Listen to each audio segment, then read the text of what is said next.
All right, now the next slide shows a possible election outcome for 2012 if we have cooperation.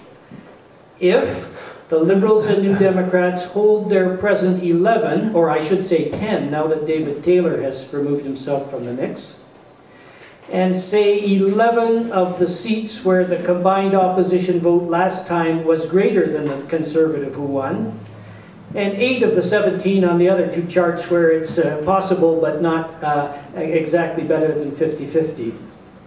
Now this is of course total speculation, but you can see the possibility. Electoral cooperation could be a game changer.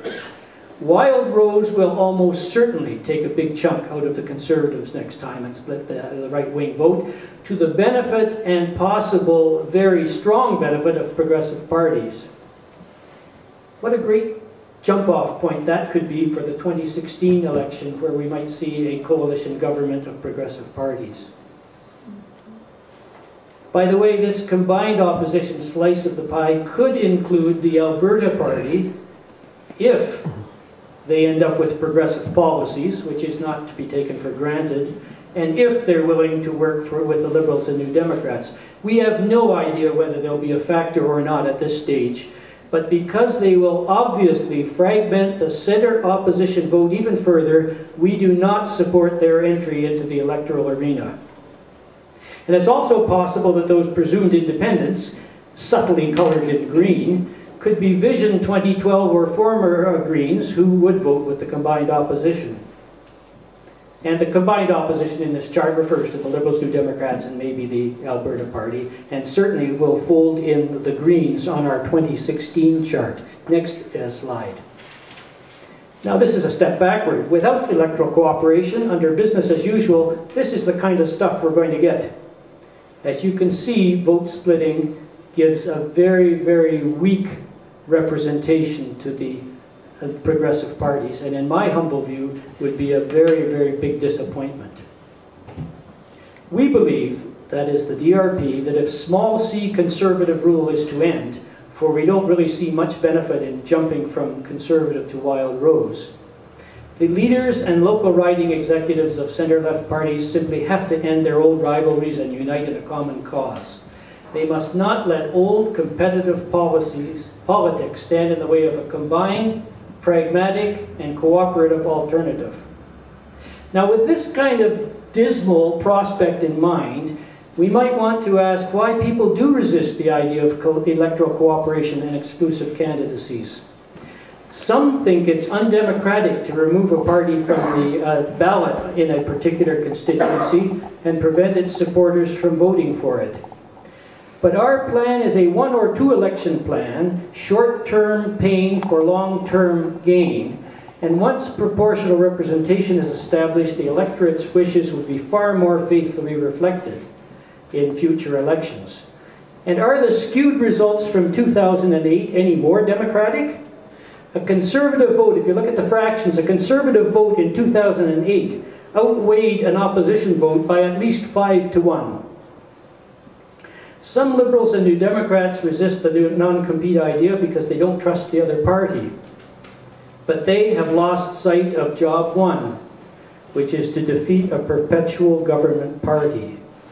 People across the whole spectrum concede that going on 40 years of one-party government, no matter of what ideological stripe, is unhealthy. Remember Tom Flanagan's quote, "Surely less competition and more cooperation and trust would improve the political system's credibility, and that in turn would encourage people to come out to vote."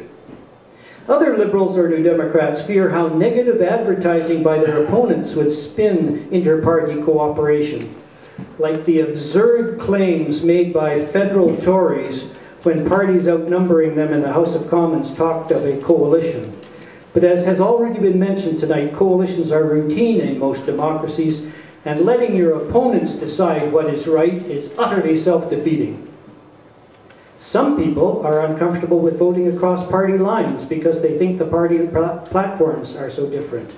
This is emphatically not the case. A group of political junkies, when read statements from Green, Liberal, and New Democrat platforms, were only slightly better than random guesses about whose platform they came from. Next slide, Beth. Here's an example of my hopeful guess of what could happen 2 elections from now. We expect the Green Party will run in 2016 under its full banner, but assigning party numbers is a mug's game and I don't propose to try. But we are predicting that Wild Rose will eclipse the Conservatives, who are in inevitable decline. If the DRP dream comes true in 2016, a coalition of Greens, Liberals and New Democrats could take power, introduce proportional representation, and begin to deal with our serious environmental, social, and economic issues. Once PR is implemented, the parties would resume their normal competitive politics in all constituencies, as every single vote cast, no matter where, would help determine their representation under the proportional model.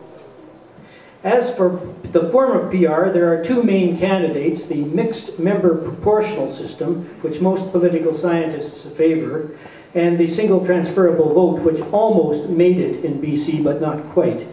We believe that a citizens' assembly should be set up as BC had, and that both models, and indeed other variations on them, should be studied and then recommended for a plebiscite. How have the parties responded to our clever ideas of cooperation and exclusive candidacies?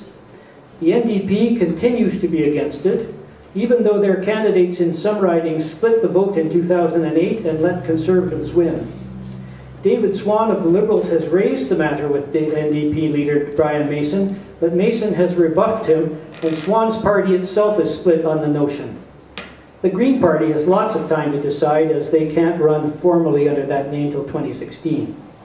But failing the non-compete agreement, remember we have this, what we call Plan B, which is to ask the parties to put up only token candidates against the other if the other has historically or otherwise an obviously better chance in that constituency to win. Then the DRP would publicly endorse, riding by riding, whichever one of the progressive candidates had the best chance, no matter which party. Since the NDP has already decided to concentrate its resources on only about a dozen ridings, we think that this non-compete tacit token candidate idea gives them something for nothing, and it's a no-brainer for them. And we do hope that they will consider this, and that the Liberals, of course, would reciprocate if this tacit understanding ran through. Now, there's one final possibility about getting a new movement, although I do not totally discard the idea of the Alberta Party. I still am very skeptical about it. But there's something called Join Together Alberta. Under this umbrella, several labor unions and non-governmental organizations are looking for a way to combine to make political change possible. And we're recommending that they create an ideal political platform and challenge all parties to accept it, and then launch a big publicity campaign to elect whatever candidates publicly promise to implement it if elected. This is based on a successful campaign in Norway, where in its last general election, a coalition of center-left parties ousted the right-wing government. The DRP would strongly support this kind of initiative. Well, as we've already heard, politics in Alberta may be on the cusp of change. And both strategic voting or non-compete, together with proportional representation, could help make the legislature more representative of the diverse and rich range of opinion in this province. Next slide. All political actors will have to be flexible in the next couple of years because the situation is going to change. But if you as individuals would like to get involved, here are some of the things you can do if you agree that parties in the middle of the political spectrum would better represent the long-term aspirations of us Albertans. So I'm begging you, get involved. Thank you very much.